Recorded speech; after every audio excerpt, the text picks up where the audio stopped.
Twitter's gonna break.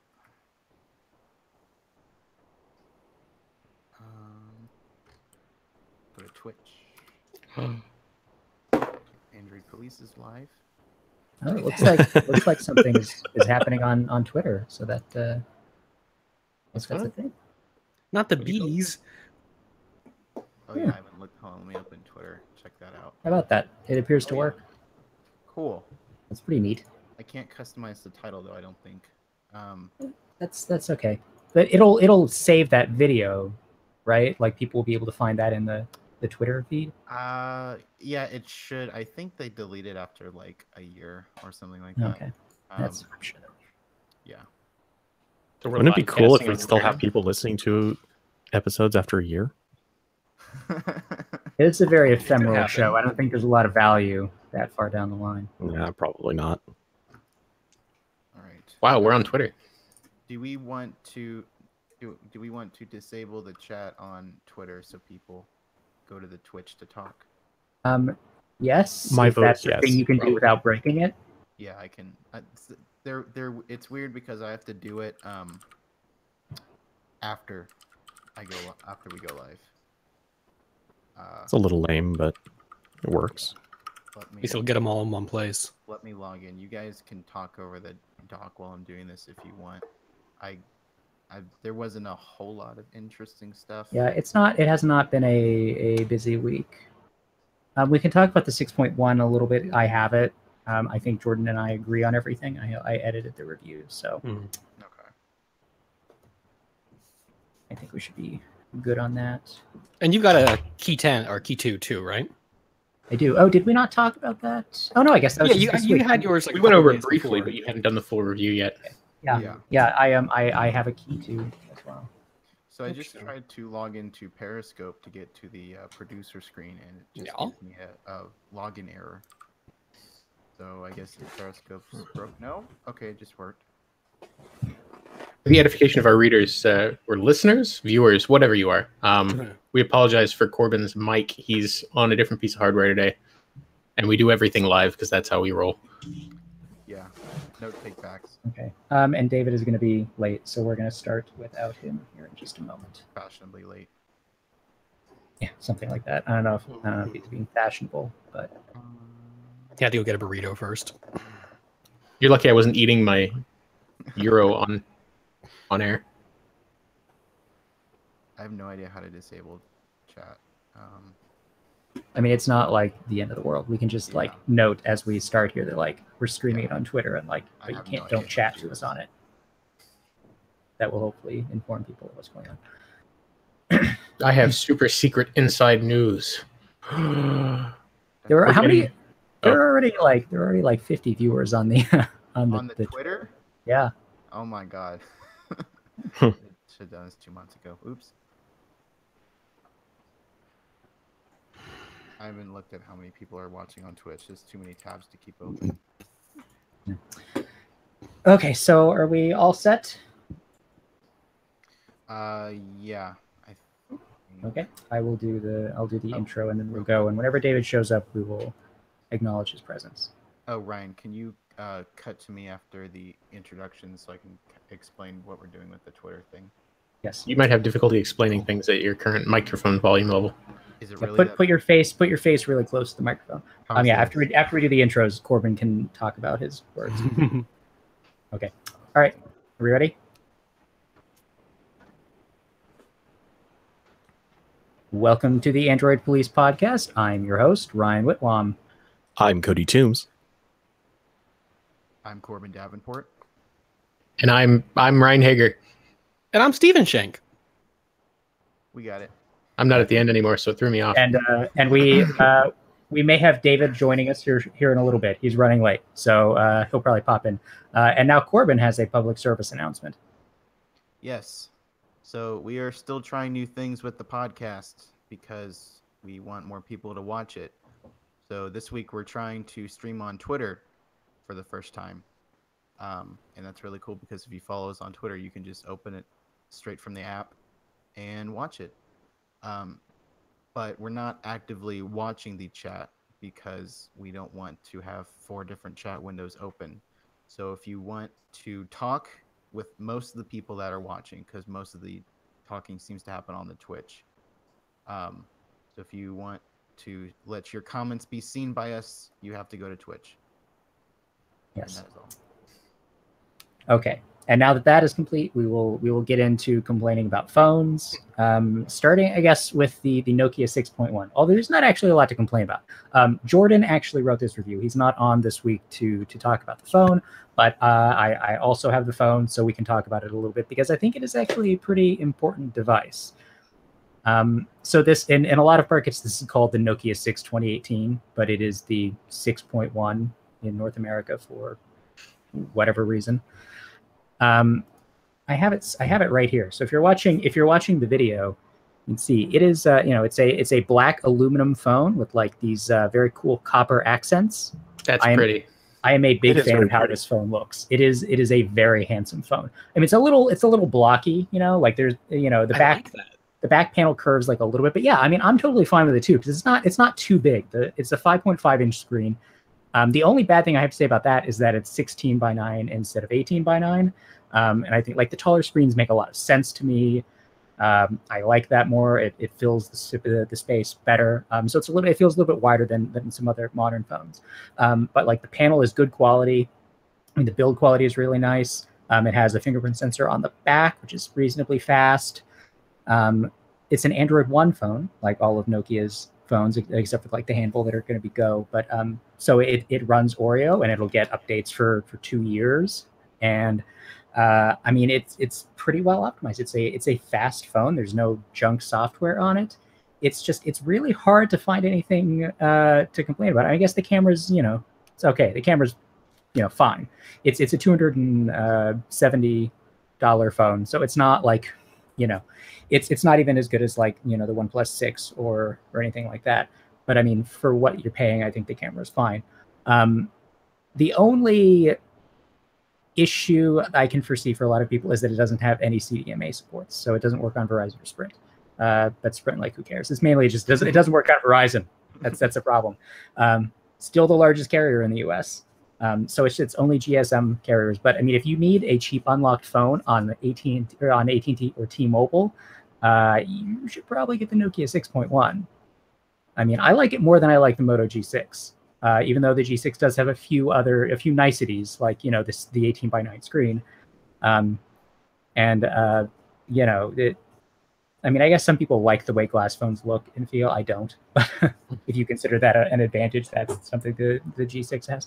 But yeah, I mean, I like the build quality and the overall feel of this phone a lot more. So yeah, it's a very good device. What's performance like? A little bit better than the Moto G6. It's sort of like it'll open apps a little bit faster. It multitasks a little bit better. It's not a huge difference, and it's not as fast as a phone like like I guess I would say it is probably on par with like a OnePlus phone from like 2 years ago, maybe whatever they had back then. I think that's where we are. It's a 600 series. I think it's a 630. This is a 630, yeah. Yeah. Okay. So I mean, it's pretty all right. Okay. Yeah, I mean, and new Android is pretty well optimized for it, so it runs well. Now, is this sold just without any modifications on like Amazon or something? Because I know last year. Yeah, well, this one is only I think it's just the standard retail one because it's Android One. That's all Nokia is doing now, so they can't. I guess if they're going to do all Android One, you can't add a bunch of Android stuff or Amazon stuff to that. So yeah, it's just the one version as far as I'm aware. Gotcha. And was the regular one sold in the U.S. without the Prime stuff on it? I can't remember. Last year, I feel like it was. I know they had the Prime one, but I'm pretty sure the Prime one might have been the only one. Really? I'll look it up. The non-Prime one too, but Brian will fact check us. Yeah, but at any rate, I mean, this one is just a standard GSM unlocked phone with clean Android software, no junk in it. I mean, it's hard to get excited about phones like that are nothing flashy. It's just a good, solid phone for a reasonable price. But yeah. I mean, it's so easy to mess up a phone. That is a really appealing thing to have. I mean, I think that part of the reason why I so enjoy the design, it's like is that otherwise a phone that costs like under $300 is pretty boring. But this one, at least, it looks really neat. Like, it's sort of, if you're going to buy a cheap phone, you have to, give up a lot of stuff, and you have to make compromises. And one of the almost for sure things is like it's going to look really boring. But this one at least has like a very cool aesthetic. Yeah, I kind of like reading about or trying budget phones because it's almost an exercise in restraint. Well, it's interesting seeing how close you can get to a flagship just by cutting out things that might not be necessary, like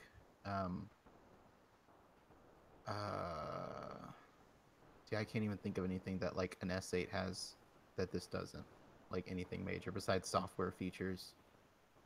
Obviously, you get a little bit better screen, but it's always interesting to see how close you can come to a really nice smartphone. At this price point. I mean, and Motorola has the Moto X4 with very similar hardware to this, and I know they've had it on sale a lot, but like the default price for that phone is I think $400, which is like way too much.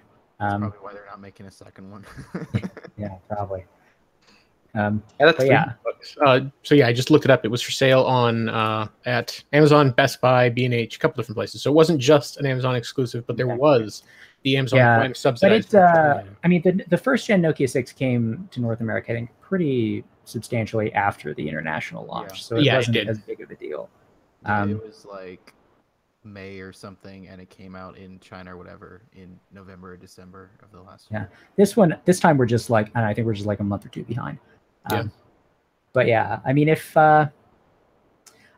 from what I understand, I think we talked about it on the podcast before. Nokia HMD technically they're not making money yet.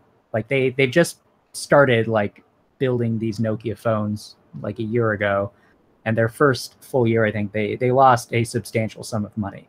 But they were still pretty okay with that because they figured they would lose a lot of money at first while they're building market share. So I don't know, maybe this sort of excellent value will not be a thing in the future as they seek to begin making money. But for the time being, you can take advantage of it and get a pretty good phone for not a lot of money. And I hope people give them a chance to, build the brand up and have the opportunity to try some of these, because Nokia has taken so many shapes over the years with its hardware. This kind of real bare bones Android identity for them is not something a lot of shoppers are familiar with. So it's going to take some time for people to get used to, this is what I can expect from a Nokia phone in 2018, and to decide whether or not it's something for them.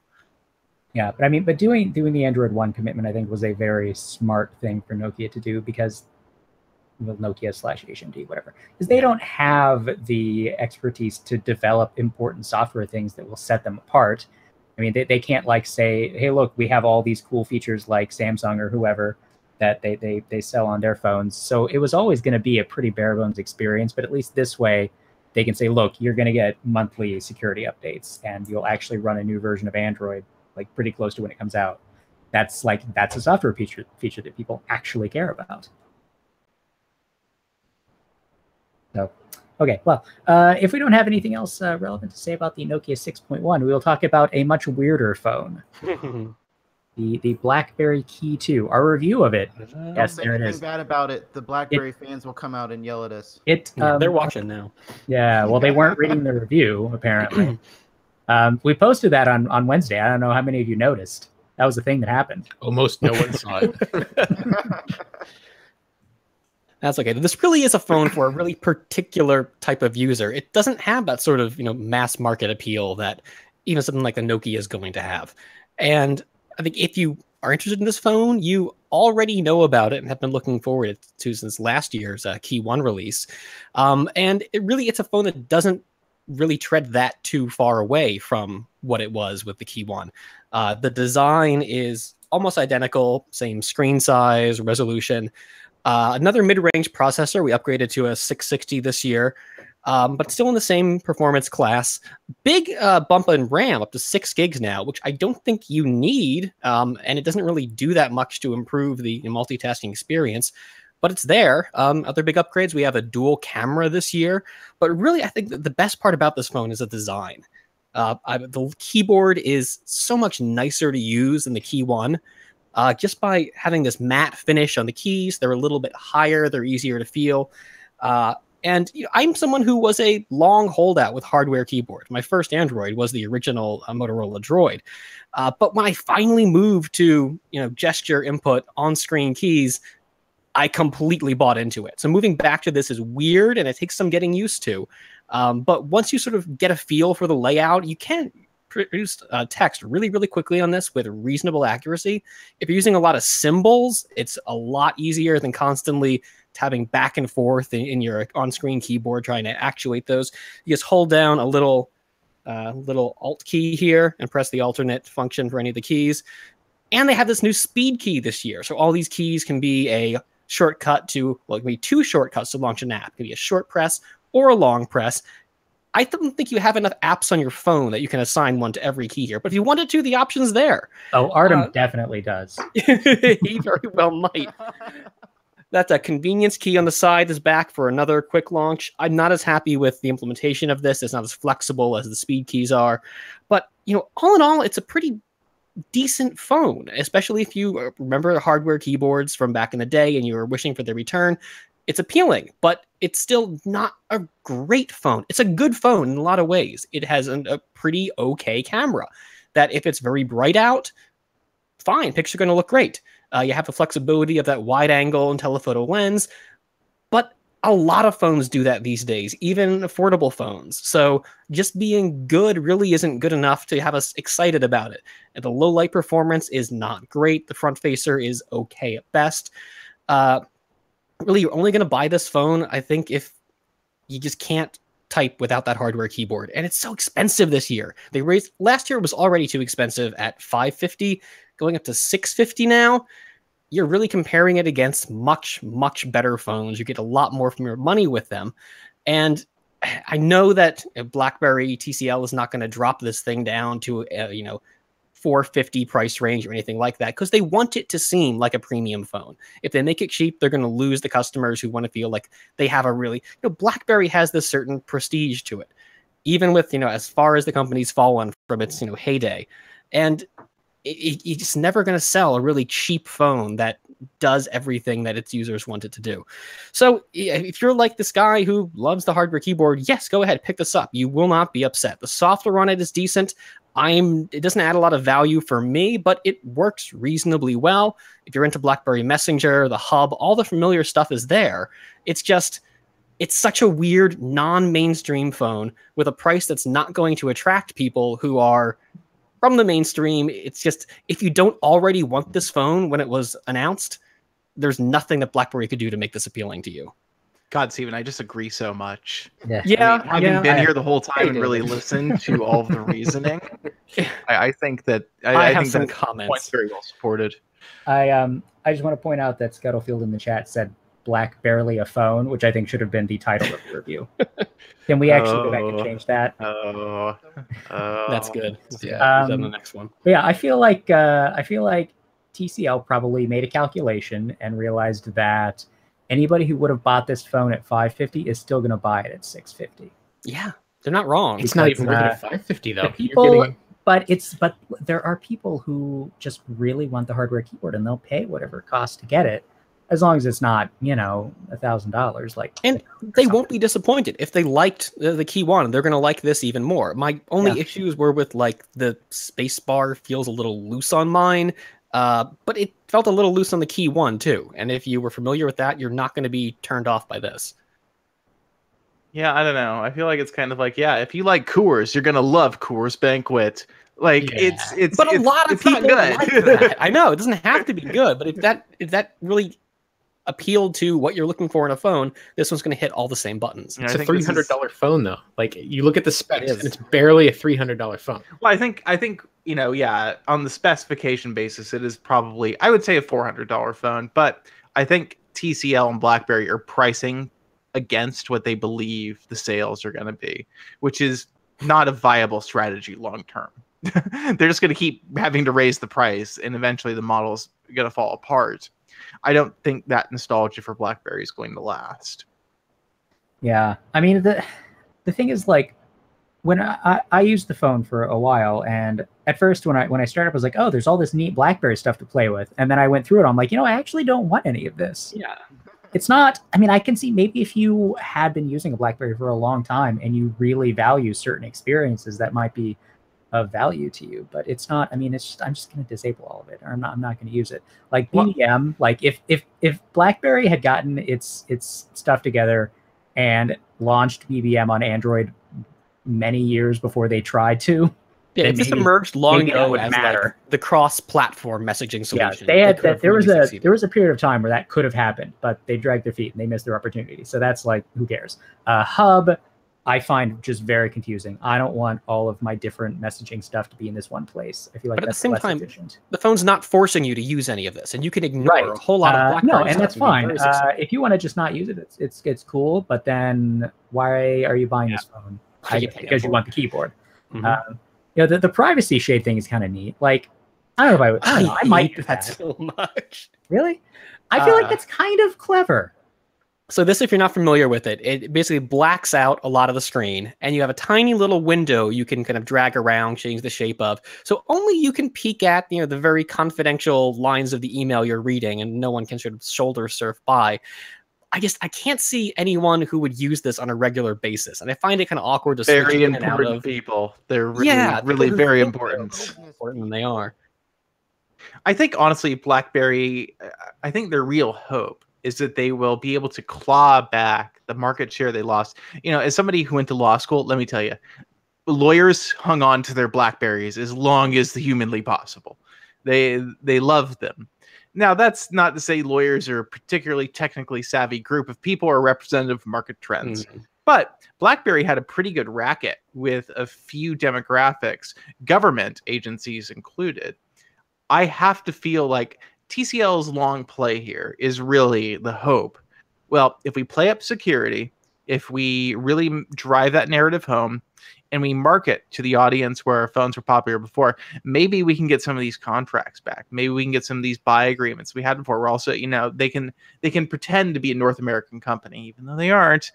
And I have to think that's got to be part of their strategy, because really that's where BlackBerry made their money, was on the enterprise services side. And a lot of that came down from the legal industry. It came down from governments. It came down from big business. Big business moved on to the iPhone. I don't think they have much hope of getting those contracts back. But I think that, in the public sector and, maybe in some niche industries, that's got to be what they're targeting. It's funny you mentioned, or not funny, but interesting you mentioned government contracts. Because earlier this week, we saw the Department of Defense posted its latest list of phones that have gone through their approval process, and Samsung's latest devices are now on there now.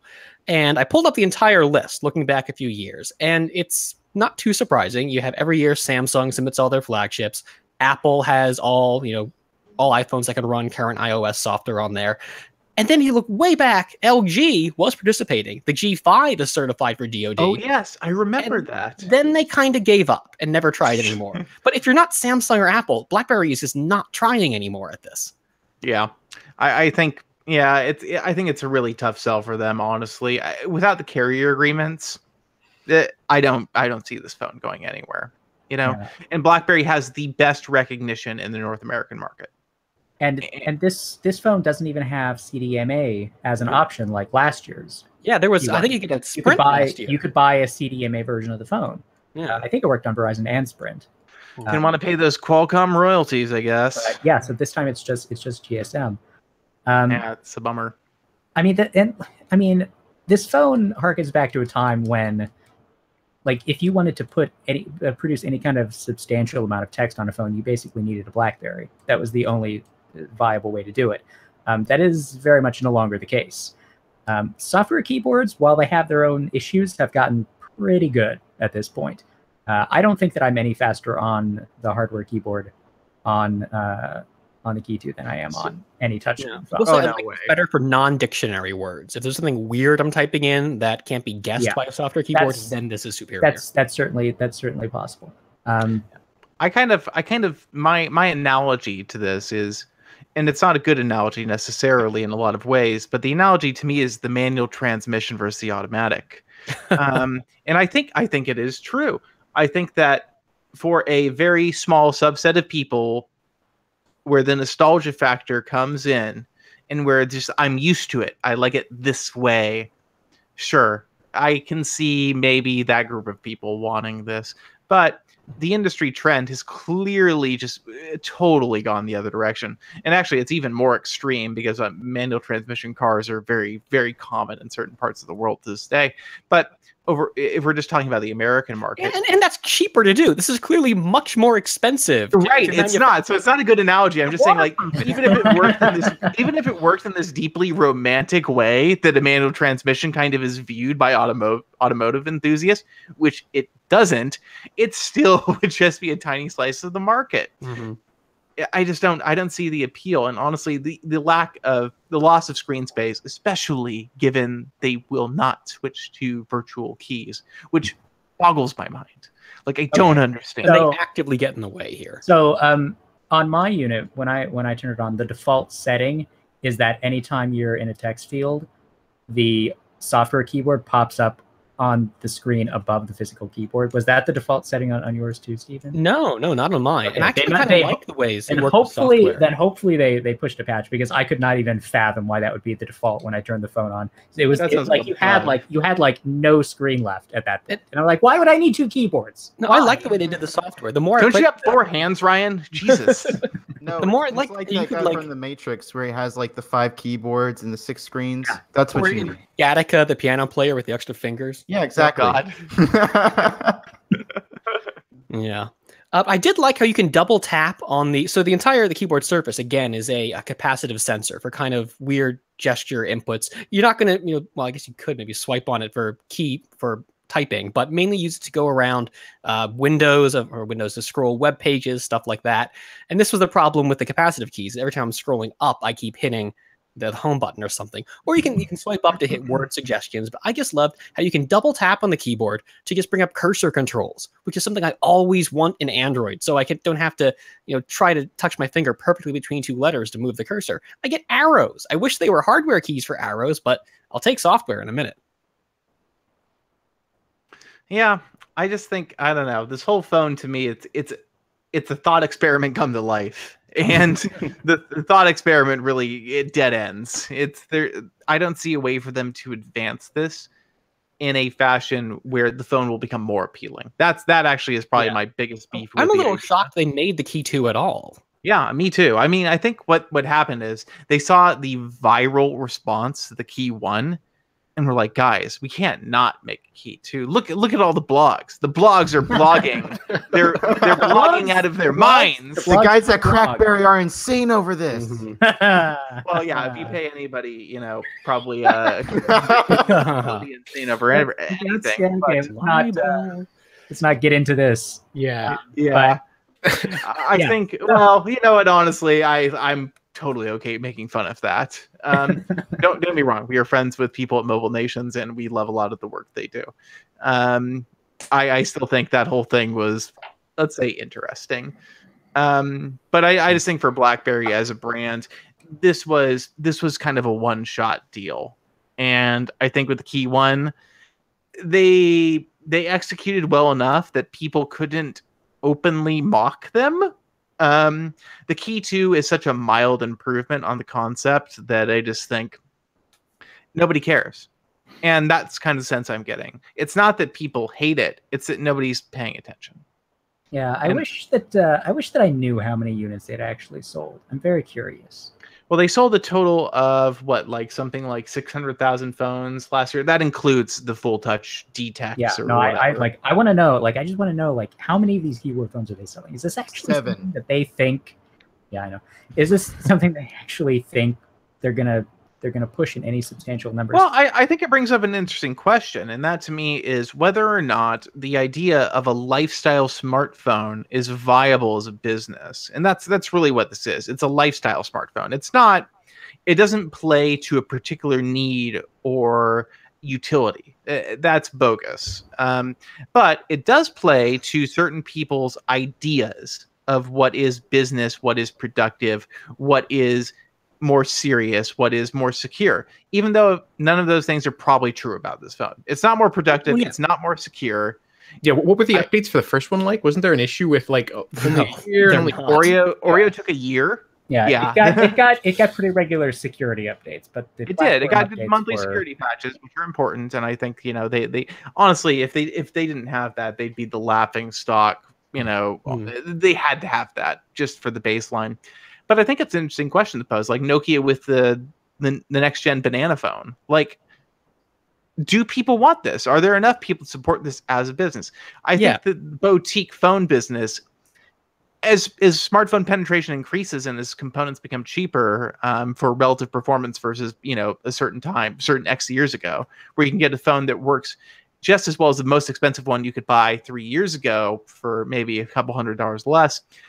Are we going to get to the point where phones become more of a personal statement for a lot of people, less than talking about bring back Moto Maker? Moto Maker was cool. Yeah, that would. I wish they'd bring that back. But I wonder if it's going to get to the point where it's going to become a somewhat common thing where people just have multiple phones and like switch. Like, if you can feel that way for if you can buy a pretty nice phone for $200 or $300, then some people maybe they'll start buying 2 or 3 phones to use and switch. And like, if they want to carry their Key 5 with a hardware keyboard a couple days a week, they'll just do that. Now, what I want to know, if we don't think that what BlackBerry's doing with this kind of hardware is successful, what should they be doing? Because the Motion, there was no point to that whatsoever. I said, what kind of hardware should they be building if they want to attract users in an appreciable amount? Oh, Torch style Priv. Like, I mean, the pop-up thing is, I think, where they have to go. It's so hard to do that in a way that does not completely wreck the ergonomics of it. Was the Motion one of the touchscreen only ones? Yeah. It was just a regular phone running with a BlackBerry software on it. That's probably why I didn't remember it, because no one cares. Yeah. And they need to target a more realistic price. If they can do that by creating more mass appeal somehow, that'd be the way to go, because 650 is ridiculous. Yeah, I maintain my point that this is just BlackBerry sucking whatever's left out of their fan base, because I would never buy this for Pixel money. I can get a small Pixel 2 XL. Not XL. A normal Pixel 2 for this price, and the only benefit is the keyboard, and everything else is worse. So. Yeah. This is just, And it has capacitive keys in 2018. Like, at least they're sub 1080p. What? At least they light up and aren't on all the time this year. Oh, yeah. Yes. On whenever the screen is on, but they turn off, which I find very annoying. Yeah, I don't know. They're just so, that's like one of the, like, on the list of things that are wrong with this, like it's like all the way, like way down here. It's not even. I don't know. I don't want to hate on BlackBerry. It's impossible not to. Yeah, I feel like it's not self-aware. Like I used the phone. Sorry. I used the phone for about 4 days, and then I was like, I'm done. I'm good with this. I don't need to carry this anymore. I can't imagine having actually spent money on it. Yes. I used the Key 1 for months last year. I don't think I'm going to do that again this year. I'm not going to go back to that. But I mean, BlackBerry just seems like they're on autopilot. Well, TCL, BlackBerry, whatever. Like, they're just like, we're just going to keep making these things. It's like marketing made this phone. It's made for work, but it doesn't have any IP rating, so it's designed by committee. Yeah. I don't know. It seems wildly inconsistent on paper. And that's just on paper. Okay, so now that we've about that pretty clear. Every BlackBerry fan in the world, all 5 of them. This week we're definitely going to get hate messages. We move on. AT&T sucks. That's actually what we have on our topic. AT&T sucks. Yeah, they do. So AT&T, if you haven't read about this, and if you're not an AT&T subscriber, you probably don't care. But unless you're a T-Mobile subscriber, in which case this is still happening to you to a lesser extent. T-Mobile actually wraps all their fees into their. They don't have separate fees anymore. Yeah, they don't. Unless they're hard. I mean, that is one of the few legitimately really good things T-Mobile has done lately. Yeah. So because it's like these the things like the fee that we're talking about with AT&T is one of those things that shows up at the bottom of the bill that they can just sort of change whenever they want because it's not part of the plan that you agree to. So, I mean, unless you're the kind of person who looks at your cell phone bill every month and is really disturbed when it's not exactly the same dollar amount, which, I mean, trust me, there are plenty of people for whom they watch that and they're like, wow, my bill went up 56 cents. What's up with that? And those people are the source for this story because they're the ones complaining on AT&T's forums about it. Anyway, so at AT&T, they instituted this fee, I want to say like 3 years ago, based on my research, called an administrative fee on your account. And so it sounds very, very generic to start. The fee for administering your account. What does that even mean? Yeah. It's like, how about all of the other money I'm giving you every month? Does none of that cover the administration stuff? Yeah, but it sounds borderline reasonable, and it's such a small amount. People at first didn't think twice about it. Yeah, exactly. It was like something like 64 cents or, whatever. And AT&T's response to me is, well, we haven't raised that fee in years. And it's like, well, you basically tripled it. So it was a bullshit fee to begin with. And you didn't raise it for 3 years. Didn't they raise it though in like March or something? No, so what they did, they raised it twice this year for the first time in years, allegedly. So it was at like 60 something cents and they raised it 50 something cents in March, and then they raised it 60 something cents again. And so magically it landed at a total of $1.99. Like, that's exactly what it costs to administer your phone, $1.99 per month. Per line at all. Yeah, per line. Yeah, they definitely weren't going for a nice round number. So we reached out to AT&T about this. The explanation that they officially provide on the website is, this is the fee we charge you as a result of our interconnect agreements with other carriers and our cell site rents. Which, it's funny. Those sound like costs of doing business to me. Yeah, almost as though this is not like your share of this thing that we've suddenly had to pay for. No. Like, just extra money that they want to collect. It's not like they're running these sites from the government. It's not like these are taxes. It's not like, these are mandatory and that's like fees. an ongoing issue, is that carriers oftentimes try to pass off these things to the bottom of the bill as if they're like their taxes, like the universal service fee. They're like, oh, that's a government thing. It's like, we have to charge this. Like, no, you're choosing to charge this money to cover other stuff. Yeah, exactly. It's like, oh, we're basically, the whole idea of this is to, for one, it's to get people to not notice that their total cost has gone up. So a lot of people probably look at their bill and go, oh, my service cost went up $1.23 a month. Most people might not even notice that. It could mean their service cost goes up effectively $1. Yeah. And how many people are going to call and complain about $1?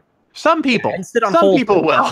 Some people definitely. But you know what? If that happened to me, I'd be like, do I want to sit on hold for 20 minutes and yell about $1? I mean, I probably there's nothing you can do about it. Absolutely no matter the amount of bitching, you will not get them to give. And the thing is, like, it's only it's a buck and change every month, but there are like 64 million AT&T subscribers. Right. And so an analyst estimates that this could make AT&T about $1 billion a year in extra revenue. $1 billion based on $1.23 service hike every month.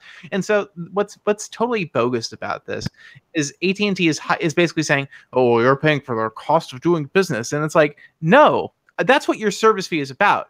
What do you think I'm paying you? Like, my baseline is $65 or $70 or $80 a month already for. That's for your salaries. That's for your equipment, for your capital expenditures, for all of that. For everything. Duh. And they're like, oh, no, but these are special costs of doing business. I don't think there's a tax line for that. Like, there's AT&T is not like, oh, cell site rents. Well, those are special. We only pay those every you have to pay. You have to pay that separately. Yeah, no, it's totally bogus. And I think what's happening here is AT&T is passive aggressively, like, basically they're passing the buck. So they're probably paying cell site rents and the interconnect agreements. They're all going their money to other carriers. And this is their passive aggressive way of being like, well, if all these other guys weren't such jerks, we wouldn't have to charge you. It's not our fault. And it's like, no, exactly. It's totally bogus the way they're doing this. And the whole reason to hide it as a line item is to let people not notice it. There is no legitimate reason to separate this out. If you wanted to raise every AT&T postpaid customer's bill $2 a month, AT&T's would lose that money in phone ticket costs over the course of 3 months. People would freak out. They would be calling constantly. AT&T would lose multi-line accounts over it. People would be much more likely to notice. Yeah, like if they had to change the amount they were advertising their plans at. Like if you went to the page to like price a thing and it was like, oh, this isn't $70, this is $73 now. People would be like, what the hell? That's like an amount of money I'm not willing. So the idea is people have this notion that cell phone carriers cannot increase their monthly bill without providing them some sort of gimme. But without contracts anymore, they don't have to do that. They could change your service whenever they want. It doesn't matter. It's just the difficulty in sneaking it past people. Yeah, exactly. That's all it is. And AT&T, I reached out to them for a statement. Their statement's totally bogus. They just quote the line on the page, like explaining the fee. And it's like that's not a statement, guys. That's just plugging your own BS reasoning. It's so ridiculous. At least the response wasn't like the recording of like a wet farting sound, like they could have done. I mean, I would have rather enjoyed that. Well, let's be honest. If they had the opportunity, they would absolutely just move every single thing off of the existing like the plan fee, and they would just simply title that our margin. Everything else can be what they're actually paying for. I mean, look, that's what they're doing. AT&T finished their Time Warner acquisition, so they can just be jerks now. They don't care. Yeah. Yep. Well, I think actually what one of the analysts speculated is AT&T wants to use this extra revenue to finance more debt. AT&T is a heavily indebted company, and so they want to use this to help basically pay for probably upcoming capital expenditures and more acquisitions. Yep. So I think that's really what it's about. AT&T will increase their revenue. They'll be able to borrow more money. And their hope is eventually that, because AT&T is bleeding subscribers, like at a fairly alarming rate, honestly. AT&T is not doing well in terms of, compared to Verizon, especially. AT&T is not having a good time. That's why they have all these aggressive bundle deals now. They're really trying to lock people in hard. So AT&T really wants to probably to up their perceived value to investors, especially who are probably not very confident about this Time Warner deal to begin with.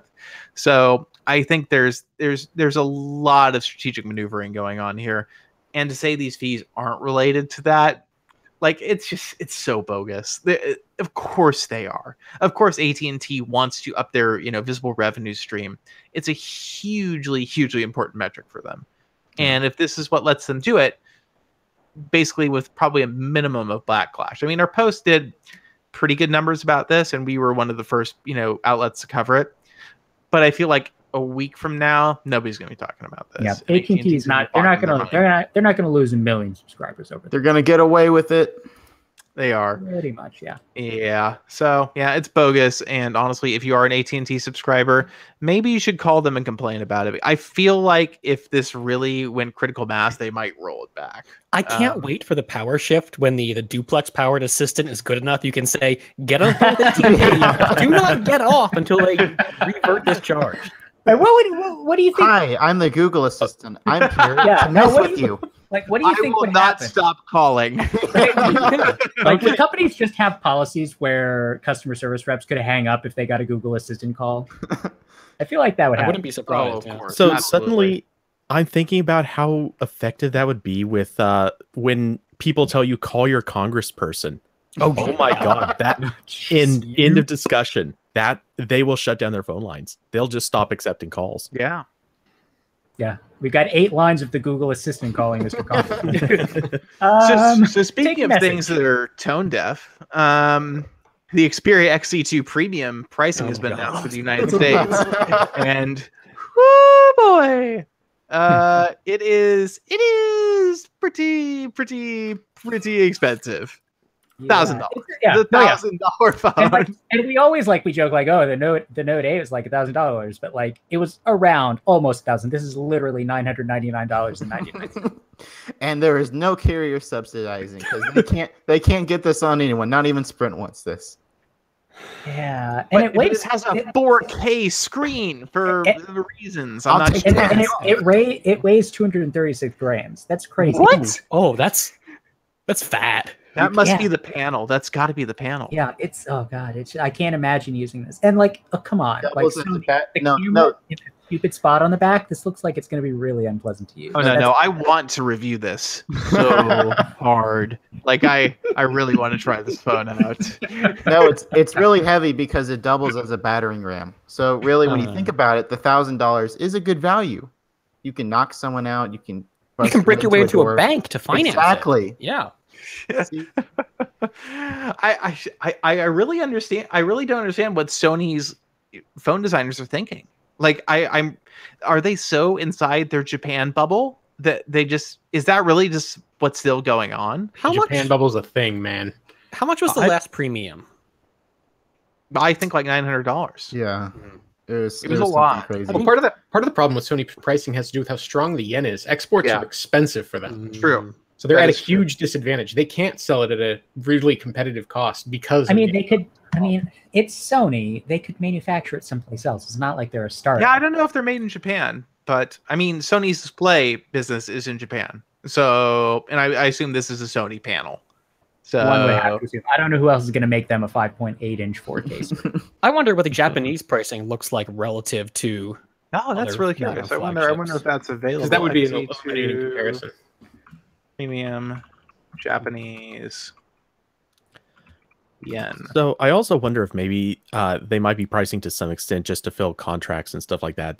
That's something that BlackBerry and a few other companies used to do. They would just mark up their prices really, really high. And then when they were fulfilling contracts that they had with companies to supply a phone, then that they would be able to charge so much more. Yeah, I don't think anybody is contracted. Yeah, nobody is buying okay, so this is actually pretty interesting. Yeah. Well, hold on. Let's see here. Is that the rate? Oh, so it's 74,000 Japanese yen. Do the Whopper comparison. Divide that by the cost of a Whopper in Japan. Yeah, so actually, that's I'm serious. That's $670. Yeah. Huh. Wow. Oof. So it has everything to do with the strength of the yen. That's why let's all go to Japan and fill up our suitcase with phones. Exactly. Yeah. I mean, I'm sure customs wouldn't think that was sketchy at all. But yeah, look, if that's the situation that you're in, don't manufacture the phone in Japan. Or don't export it because nobody's going to buy this $1,000 phone outside of Japan. That's not going to happen. Actually, I'll have you know there was exactly one person in the comment that said he bought one. So, oh yikes! That poor guy. One poor guy. Yep, one guy that bought it. He just had like too much money lying around, or that must have been it. But wait, do we know that he doesn't somehow. live in Japan? That's a good point. Yeah, he might. Or he might have lived in the Middle East, which Sony is not selling phones in anymore. Thank you. Maybe we don't know, but yeah. So far, I think what's his name? Who was going to hate that I said what's his name? Evan Blass says that Sony's leaving Middle East, Turkey, and Africa. Yeah. Which I wonder how big those markets are for them. Right I bet Middle East might be good. Yeah, the Middle East might do okay for them. Granted, from what I understand, so we have one of our editors, Rita, who's never been on the show, but you've probably read Rita's articles.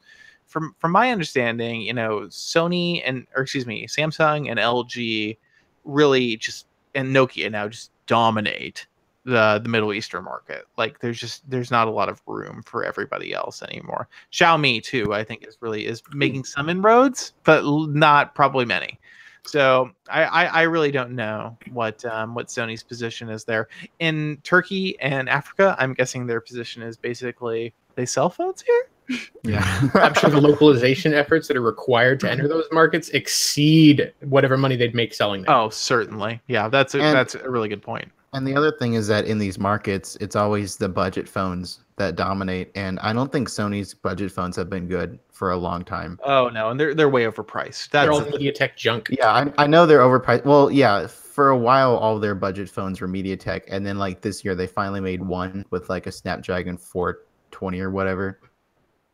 So, and they always run usually older versions of Android too. Like this one launched with, I think 8.1, and their new budget phone, I think launched with Nougat, if I remember correctly. Oh, that is Sony still lives in a world where people care about the Sony name. Which is not and that's the case anymore.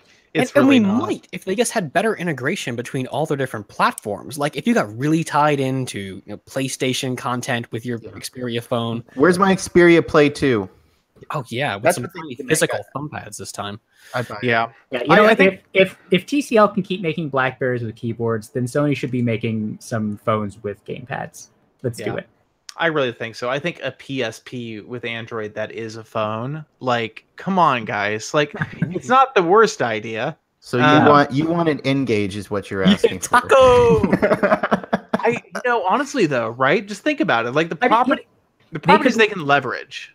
They could license some emulator that people like, I don't know, and just like bundle it with that and make a store that sells the PSP games, and people would buy the phone. Not a lot of people probably, but people would buy it.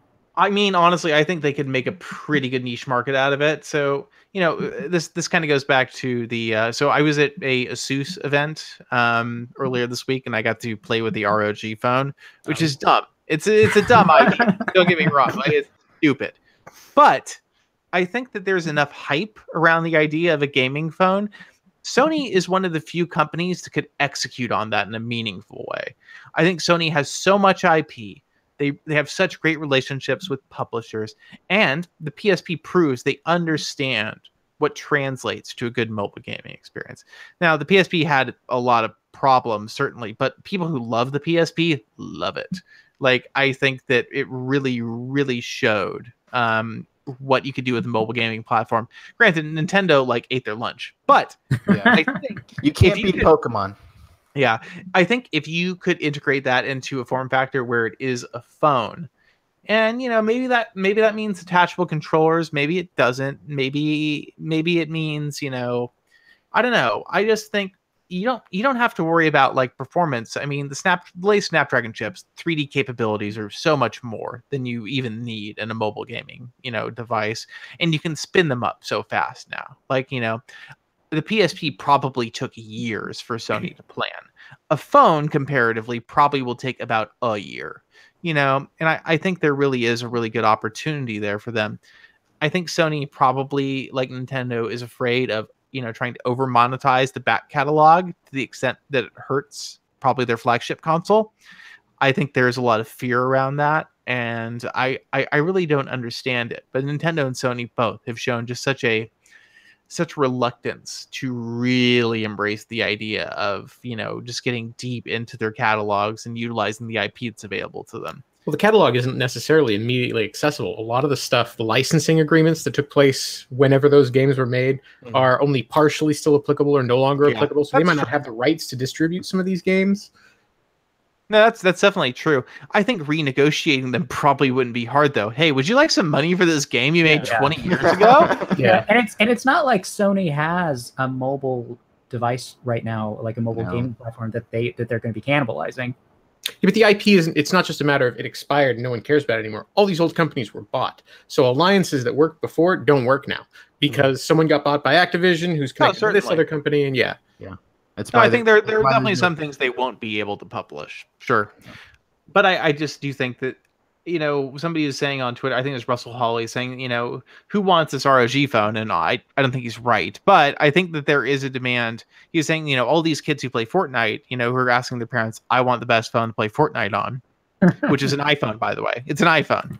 Yeah. Period. Well, the conversations. You can't play it on Android at all right now, so that's true by default. But it will be true in a couple of weeks. And so at least that's what ASUS said. Do we know the release date for the game? ASUS was trying to tell me it comes out in a couple of weeks. Summer is all we've heard. Good to know. Okay, so summer. So, well, we still have 2 full months. We just started summer. You know what else, though? You can buy a Nintendo Switch for whatever, $300 and play Fortnite on that. And it's actually a better version of the mobile Fortnite. So maybe you should just do that. Yeah, you probably should, honestly, buy a Nintendo Switch. It's good advice generally, I think, if you're into gaming. Absolutely. But I think that just goes to show that, aside from the iPhone, which really is kind of the gaming champion by nature of, having good GPU and just a wide, variety of support among every major title, Metal, and I think the Unreal Engine what is the mobile, the one? Unity, the middleware, have really made the iPhone the default choice for game developers on mobile at this point.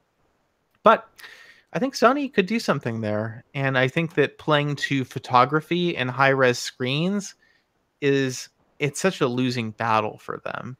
they could make a good camera phone, but honestly, given what Google is just doing with computers for a camera, it's like, well, you tried, guys, but I unless you can figure out how to get that A7 sensor into the phone, it's probably not happening. No, So that's what they need to make. They need to make they need to make their own Galaxy Cam. Oh man, I would that existed. Yeah, I would. I believe the TXO mark score would be 140. Before we move on here, if this does happen and Sony does drop out of these markets, what do we think the future looks like for North America? Because I can't imagine they're doing really well here. Well, they just switched PR agencies, which to me says somebody gave them a better offer for the representation. So they're probably looking to cut costs. Mm-hmm. So I mean, honestly, they sell so few phones here, but their brand is still so well recognized in America. I feel like it is very much a vanity market for them to be in. They can't. They feel like they can't not be here, because if they lose America, then it's like they've given up. Yeah. So maybe don't buy the $1,000 phone is what we're saying. Don't encourage them. Yeah. Don't let Sony know you want it. Yeah, just wait 2 months and it'll be like $400. That's what always happens. No. I mean, I hope so, but no, it's not going to happen. Cody is giving away his hottest article in the chat on Twitch right now, which also really well. Like I don't look forward scoop to yourself here, Cody. Yeah, weak, man. Yeah, totally. Okay, so do we want to talk about the LG V40 and its 5 cameras? Okay. I think you just summarized the whole thing. Yeah, pretty much. So from what I've heard, from a source familiar with the company's plans, is basically, it's a big G7, 3 cameras on the back, 2 in the front, and face unlock. And that seems to be most of the play here. I don't know if it's an LCD or an OLED, although LG has said they're reserving their OLED screens for the V series, so I assume it's OLED. Yeah. And we don't know what the plan is for what those 3 cameras in the back would do. Okay, so based on things that I may or may not have seen, I think that the plan is the standard, the ultra wide, the regular angle, and then a zoom.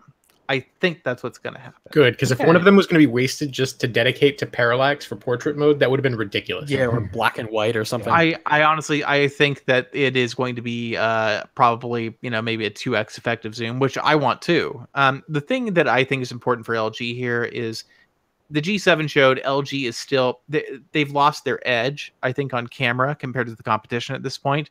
Their processing is heavy-handed, and I think in low light, they're really starting to show their age.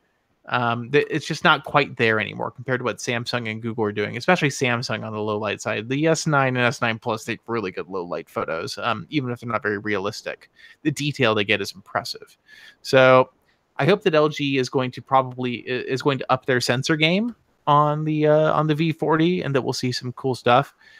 And on the front facing side, I hope we do see a good 3D stereo face scanning feature that will be compatible with Android P in terms of being a secure unlock method. So yeah, if it's something that only unlocks the phone and can't actually verify anything secure, then that's going to be dumb and pointless. Yeah, so that's what we know so far. It will launch, I believe, with Oreo. So that's we're expecting this to launch at the same time as the other V series phones do. So it'll be slightly after Android P launches that it'll come out. Yeah, but wasn't last year's? No wait, which? That was the V20. V20 was like the first third-party nougat phone. Yeah, I was trying to remember, and then I remember the V30 or was V30 at IFA? No. Yes, didn't we get? Yes. I think we got one at IFA. Yes, okay. We did get the IFA. The pre-brief was at IFA. Yes, that was that very first day when I was barely conscious. Yep. Yeah, and knowing LG, the V40 will get P in South Korea like 2 weeks after it comes out, and then it'll take 8 months to come to the US. Sounds fair. Yeah, that's how it usually goes. Well, they have that new update center. Who knows? It's an update. It's a whole building dedicated to updates. And just put everybody who wasn't doing their job in one place to not. You have to go to the update center to update your phone. If you're not connected to the update center's Wi-Fi hotspot, your phone doesn't update. I love that. It's just the worst marketing stunt. Like everybody in this building does updates. We had to have a whole building for it. Just updates. Nothing else goes on in here. Every day they all worship the Android P statue as they work on their updates. Oh God.